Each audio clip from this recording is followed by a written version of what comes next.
Welcome to another episode of Mind Games, which is what I think I'm calling this. It's actually episode 2. Edward from MindBodyEsports is with me. And basically what I wanted to do is the thing that I find the most fascinating about Counter-Strike is the mental game that goes into it. Because I don't believe many of us fans understand that at the top level, it's far less to do with how well you play the game or how much time you spend in the server, and a lot more to do with the mental aspects that come with team play, being on big stages and things like that. So I'm reaching out to the experts in the field to have a conversation about some of the things that I find really interesting. And Edward, you were one of the first people I needed to speak to because I've seen you so many times at events and I'm aware of what you do. But for people that maybe don't know who you are or what you do, the teams you've been linked with, can you give us a little bit of a background of your role in esports? Sure. Hi, Sam. Good to see you again. My background is in MindBodyEsports, and I have been a performance and wellness practitioner in professional esports now for 8 years. I began with the boys, the Counter-Strike team at Renegades, kind of followed them through 100 Thieves, expanded into other titles within esports, and have had a great run so far. And currently, I'm the performance wellness coach with Team Liquid. You're with Team Liquid, you've also been with G2, and one of the things that, and it kind of ties right into my Counter-Strike conversation, and normally there's a way to do these interviews. I'm supposed to start off with the big picture, narrow down. I'm getting straight into the questions that I always find curious. You've had to work with teams that have gone through really difficult periods, and when I say difficult, they've also been very public. And I mean, everyone knows what happened with Liquid. There was a big roster change, issues with the IGL. G2 obviously went on the streak where they weren't winning trophies, which is what everyone wanted, or they were winning trophies, but they weren't the right trophies, so fans weren't happy. You've dealt with a lot of these like difficult situations, and I call them difficult because it's teams that were having to live this very publicly with a lot of like false information out there or accurate information that wasn't supposed to be out there. Is your role to try and keep the players focused on the job at hand and get rid of that noise? Do you do a lot of that? Surely. Yeah. I think it's important to recognize that there's different versions of ourselves. You have an individual version, like a Nikola is his own individual version. Russell is his own individual version. Those are people. And so you have to recognize a person. You have to recognize a gamer. And so there's performance and wellness, methodology and practices to treat a gamer. And then we have a teammate, right? Third category, you're working within a team setting. And then fourth, you have the external world, whether that's working with upper management, Twitter, Reddit, the fans, people that support you and people that are against you. So you want to recognize it before you say maybe ignore it. But that is something that we work on. It's something you have to acknowledge. If you don't acknowledge that, that will keep knocking until it's distracting to the point where it has a true effect on both your life and your performance.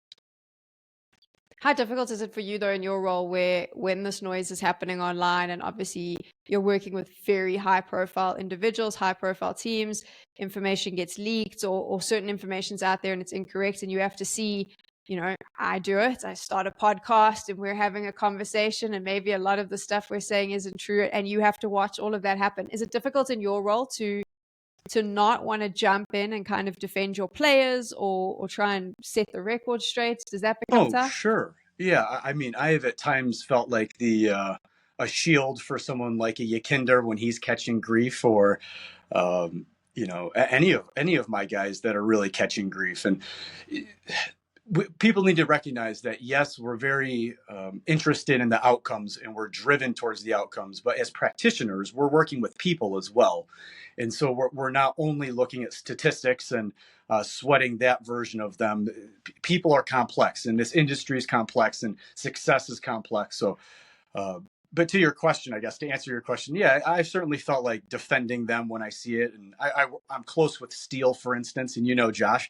And some people have some strong criticisms of him. And as someone who cares about him, like I do all of these guys that I work with, of course, you feel a natural human instinct or a parental instinct, maybe some may say, to defend them. For sure. I can imagine it gets quite tough as well because some of us go in quite hard. I know I've been guilty of that and we don't necessarily understand the situation that's occurring in the team or behind the scenes. And that's also something that I think maybe fans don't pay attention to. Do you think it does play a big role in a lot of the performances we see, which is what the situation is behind the scenes, whether players are getting along, or maybe there is a conversation with the org around contract negotiations, or things that none of us really have insight to. Do you see that affecting the team, or have you found that a lot of the top professionals are able to block out that noise and separate the two? I mean, even the best players in the world still have stress around negotiating their contracts and leaving teams. And I would say change is challenging for all people in all aspects. And so you already mentioned the spotlight being on those situations. So that just makes it even maybe a bigger topic. But I would say everybody handles that differently. It's not necessarily that the people with lower, think of how stressful it is to go from not getting paid to getting paid. I mean, that's very stressful too. So it's not just people figuring out, can I make 20 or 50 a month? It's, I think everybody has to go through that in the same way that we all stress about our bills and our life and all of that. So no, I think that's a very common human experience. I don't know that that's only in Counter-Strike. I see it in every game. I've seen it when I worked in professional athletics or with CEOs that have huge budgets. I think everybody worries about, where their future is and what it looks like. Let's go back now to the beginning, where the big picture questions I mentioned. For me, when did you realize that esports was a place you wanted to focus in on? I really enjoyed working with the boys, and having Kassad as my first coach was a really exciting and interesting entry point into this industry. I had been working more in traditional athletics before that. So this isn't something where I was, at that point, there was no education for esports performance. I think I've been part of pioneering some of that with my colleagues. So there was no premeditated intention, but I would say it feels like such a natural fit. And I absolutely love working with the teams that I work with, and this demographic, and on the topics that we're working on, and pursuing success and navigating what it's like to be a young man traveling and living out of a suitcase and navigating all of that. And you brought it up already. How much of an impact does that have? I think in Counter-Strike in particular, of all of the games, I would say the relationship, and not to sound qualitative, but the feeling that we have with the person sitting next to us makes such a big difference.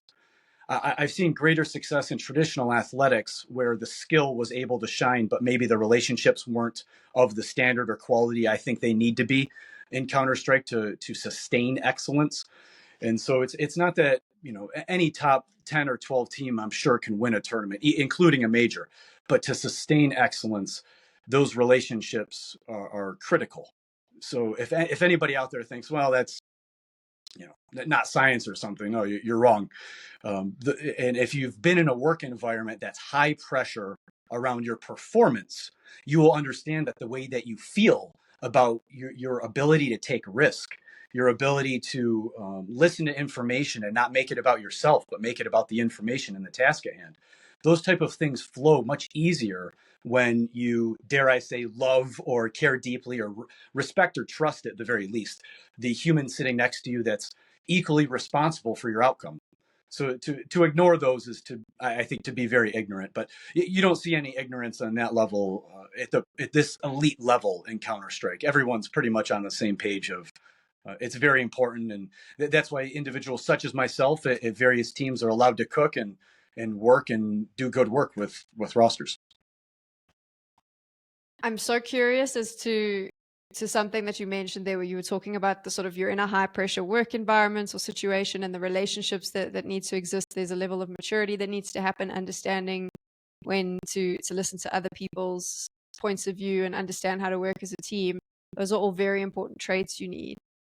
But we're asking this of what, 16, 17, 18-year-old men who have spent the majority of their teen years probably not socializing in the traditional ways that we would expect, and instead sitting playing computer games, which my mom would call them. But there is an antisocial element to it that comes in, right? And now we're saying, hey, now not only do you have to travel away from home outside of that safe space that is your room where you play your games all the time, but you've also got to behave at a level that we would normally demand of sort of very high profile sports stars or high executives. I mean, how do you think players adjust as quickly as they do? Do they adjust quickly enough to that? Well, you pose the question as if there's an outcome that's achievable. I would say what these young men are doing is remarkable. It's absolutely remarkable. And what they're being asked to do is high demand and stressful and not easy, and not all just flowers and money and nice meals. It is it's grueling, and it's a real challenge, and it's a complete lifestyle. That's why when people fluff the concept of living a lifestyle, to be a professional Counter-Strike player is a lifestyle within itself. It's its own version of living a certain type of life. No, I think I don't know. I think we ask a lot of them, and it's short-lived. And I think, and I say this without criticism of the ownership, everyone knows that there's a duration and then there's an end date to this. No one's going to play at my age. I'm in my 40s. You know, I can't go pro in Counter Strike. Not that I could or know enough about it anyway. Um, but yeah, I think so that there is like an expiration to it. That's also why it's not just about wellness, and we have to be transparent about it. We're not just taking care of humans, and that's what I tell the owners of the world when I meet with them. You know, to the Jason Lakes of the world, they'll say, "Edward, what are you going to do?" I say, "I'm going to take care of young men. I'm going to make them better young men, healthier, more productive, happier with themselves." And then we start talking about performance and optimization. But both kind of have to exist because we're asking such big things of them. That's why we see high levels of burnout. That's why we see teams needing mental health support and physical health support and teaching. And we've seen a transition just in the time that I've been at the pro level from almost disregarding a lot of the health practices to really integrating all different types of health modalities, including at the level of like the talent and the media level too. We've seen a real kind of an entire industry focus on it. So I think we all recognize it, and we've experienced tragedy in the industry and mental health problems in the industry. So I think we're all kind of you asked the question with like them being antisocial or sitting behind the screen. I think there's a level of awareness that it also comes with that. And I'm seeing a high level of awareness of that, and I'm seeing a high buy-in to make strides to grow and become, you know, like you said, the more mature person. But it is a big ask, and they should have plenty of space to experience what it's like to be young and have fun during these experiences, and not be criticized or sent death threats or anything ridiculous like what we see at times.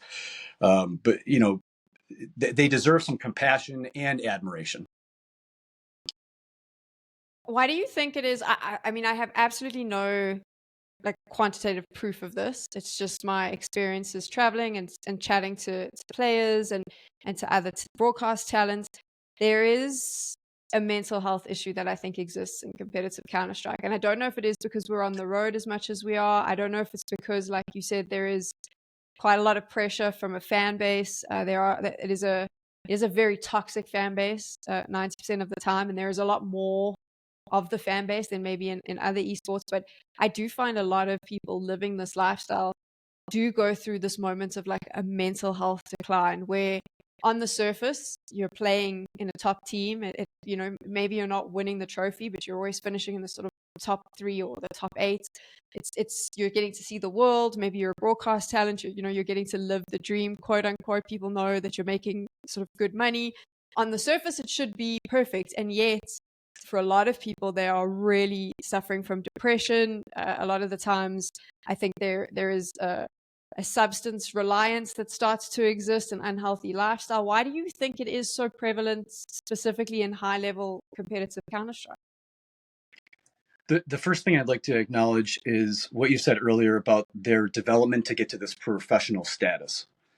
And so they haven't been, and I say this without criticism of them because I really do have admiration for how they've managed it. But many of them don't have any type of practice or have a less than optimal practice, I should say, for their health and wellness and their mental health. And so then all of a sudden you're taking someone whose talent or skill set is providing them great opportunity that is now in a different environment. And that's probably where we need to focus most on the environment that they're in. And we just got done talking about, you know, how difficult it is to do what they do, but the environment that they're in is, it's kind of like saying, if you're traveling to a destination with poor air quality and you're going for a run and someone were to say to you, well, aren't you worried about the air that you're breathing? You say, yeah. And they go, well, what are you doing about it? Well, you're going to breathe the air that is where you are. right? And so, to the same degree, I kind of look at Counter-Strike professionals and say they are able to be healthy to the degree that the environment provides them the context of health, right? So there's some things that they're going to be deprived of, and that might include, seeing their children if they're parents, or having relationships of certain types, or seeing family members, or visiting family members while they're dying during COVID, or there's some pretty big ticket topics that kind of come up living the lifestyle of a Counter-Strike player. And so I'd say environmentally, it's unrealistic to say that they're going to just be healthy and have like a normal, some version of normalcy. So I think that's where really you have to adapt a health and wellness protocol and lifestyle and practice to an individual that's living this type of life. And next year it's going to be quote unquote worse, or excuse me, quote unquote, living the life even more, living the dream even more. So it's really important that you're recognizing all of these different changes, environmental factors. We could talk about literal environmental factors of this lifestyle, but yeah, it's very complex. But they're living in an environment and a certain type of lifestyle that just doesn't promote it. And I think all of the media and talent kind of understand that too after they go on a long chunk of time on the road, and they kind of come off it and they go, okay, now I have to almost like switch into a different mode. And then there's a transition time. And then during the transition time, I didn't kick that habit, or I developed this habit, or I got back on track. And so all these different little transitions in life don't give you any type of stability and rooted practice. You're always having to kind of do whatever's almost just naturally coming out of you. It's very difficult to have stability and practice and routine. I don't even remember your question. You just kind of caught me on a day where I'm a little excited about Counter-Strike. No, I mean, I think that you one of the things you mentioned there was routine, and I was talking about like the mental health aspects and how a lot of people struggle. And I feel like for me, I'm obviously quite new to like the higher level traveling as much, but I found that routine was so important for me to figure out, okay, wherever I land, when am I going to the gym? Am I going to train every day? What am I going to eat? Even if it's eating the same breakfast at the same time every day, it's a really small, silly thing, but that's the one thing that I can control. And I presume for players as well, it's finding that routine and finding in a world that is very out of control, and a job that is very out of control, finding the things that you can control, and creating those systems and structures. Is that something that you would say is quite important? Is that one of the foundations that you try and build? I wouldn't say it's foundational, but I would say it's extremely important. And I like that you use the word control, because having control over something and then doing it the way you want to do it builds self-confidence. And when you have a bunch of ambiguity around where's the hotel, what time am I going to be there, where's my next meal coming from, when you start to notice that you do have control over certain things, and this includes negative things too, things that we might deem unhealthy, like a vape addiction or something, right? Having control builds some form of reliance on yourself and self-confidence. If they're healthy habits, it becomes self-confidence. So you start to recognize that. We have a lot of different practices, but I'll kind of share my own personal ones. When I get to the hotel, and Twist jokes about this, because when I get to the hotel, they know that first hour, I completely unpack everything, message the people I need to message, namely my wife. And then I go for a run. I go for my run. I shower, I get dressed, kind of like detox that airport experience, and then I go to work. And so there's already a sense of, this is my home. This is what I usually do to get ready. This is organized in a way that feels resemblant of kind of even my office or my home space. And those things are all part of routine and lifestyle, including even like bringing my books on the road. I mean, Joka Steve knows I travel heavy. All the GMs know I travel heavy. But yeah, all of that is to put your mentals in a certain space. It's not necessarily just because I love running or I want to be cardiovascularly fit or something. It has less to do with that than it does to do with a routine, detoxification, and mental health and mental clarity. What are the three things that when you're working with players on an individual basis that you kind of try and instill in them that you think are most important? Three things that are most important. That would depend on the person, of course, but I would say we're here to talk mental health, so let's kind of keep it in that bucket. That they close the gap between who they want to be and who they are. So if they're somebody who says, well, I wish I was a lot more like this, or I wish I was a lot more like that, I just don't want a big gap there. If they know who they are and they accept who they are, or they like who they are, okay, I'm less concerned about it. But the gap between who you are currently and who you want to be, you have to be mindful of shrinking that through your habits. Someone who tells me what they're going to do and does it, I would say that is a really big one. They're able to say what they're going to do, and they're able to clearly articulate to themselves and others how they're going to do something. So I give you a what and a how there. That way I kind of cross both of the mental hurdles. I like that. You said we'd stick to the mental side, but I mean, I know that you focus a lot on physical health, nutrition as well. I mean, that must be pretty important to keep players, I suppose, mentally strong. And mentally strong, mentally healthy, going to make you better in the server, make you a better teammate, obviously help you perform to your optimal level. A lot of that also involves the physical, I presume. Well, it's MindBodyEsports, right? Yeah. And so I kind of look at it like you can't have a mental topic without a physiological topic, and there's no physiological topic without a mental effect.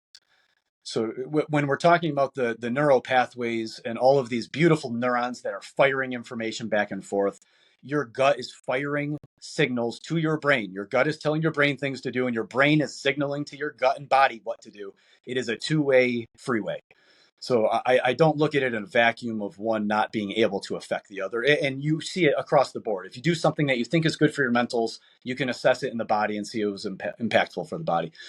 This is also why we practice psychophysiology. In Team Liquid, we practice it quite a bit. We even have consultants in performance that we've brought in to practice psychophysiology. So it's essentially trying to look at what the body's telling us that the mind is experiencing.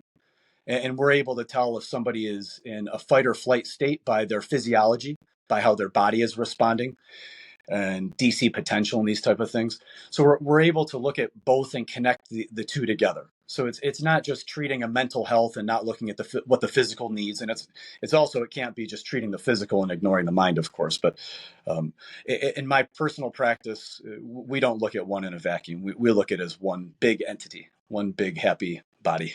Yeah. One big body. But now I'm curious, what happens when so for example, we'll use Liquid as an example. I don't know if this is the case here, but an organization hires you. You are now tasked with looking after their professional Counter-Strike team. You have 5 of these gents and a coach.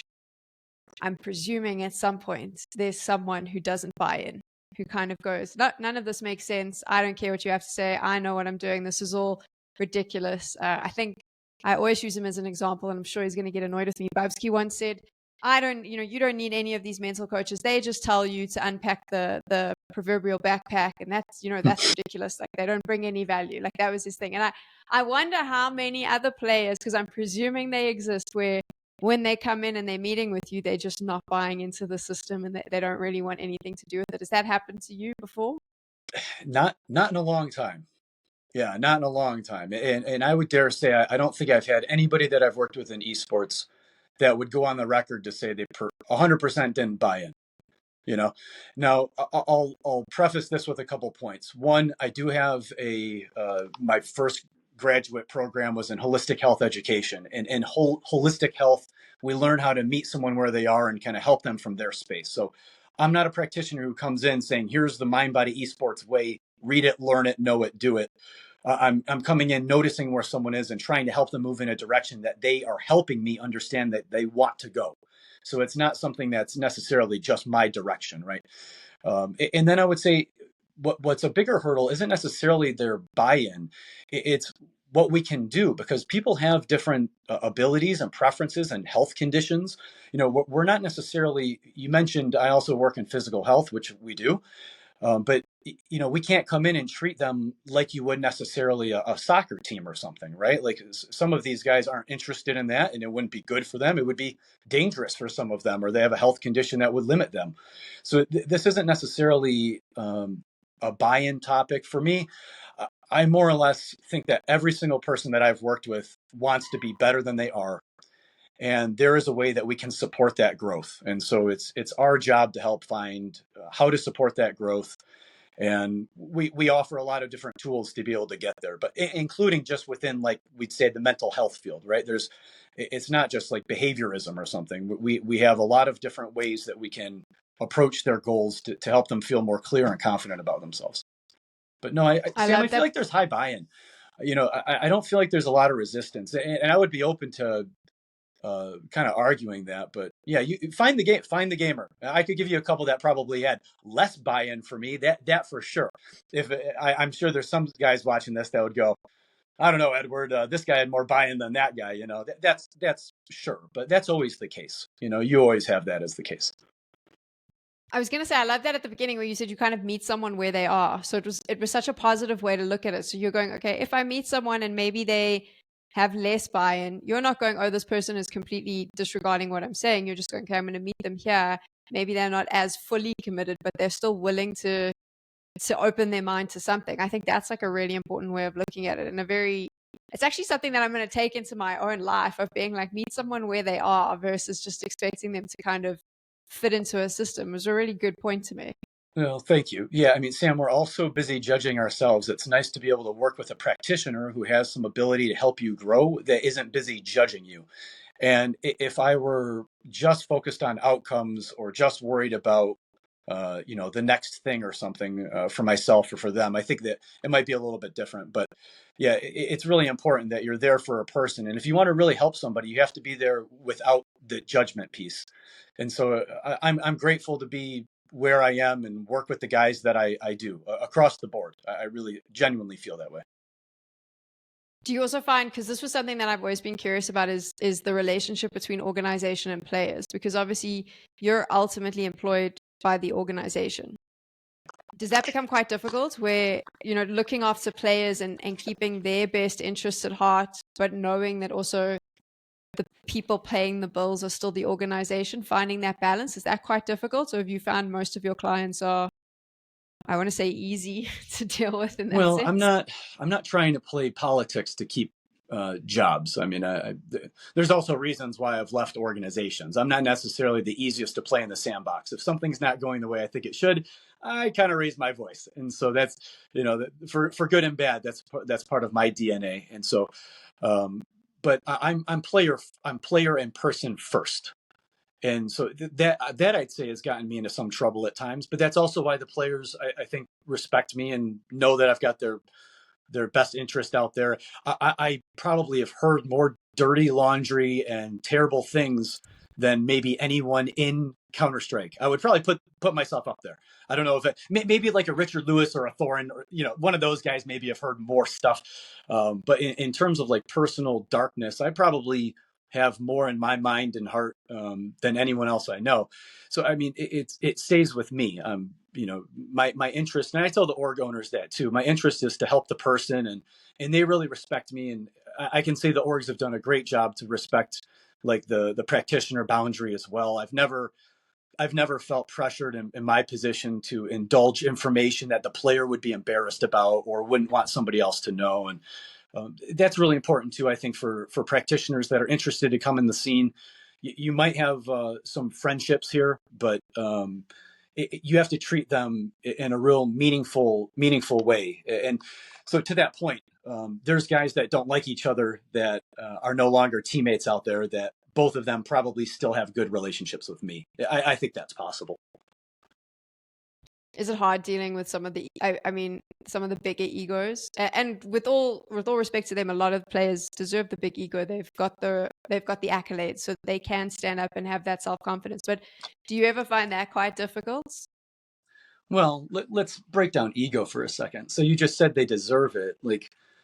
Well, that just means that more people are praising them. That's really what that means. If no one praises you, then where's your ego coming from? So if you're, and this includes criticism too. I mean, ego can come from criticism as well, but it's externalism. So it's external noise and accepting that as some reality. And so if you say the bigger the ego, I think, well, that's somebody that's listening to it more and more.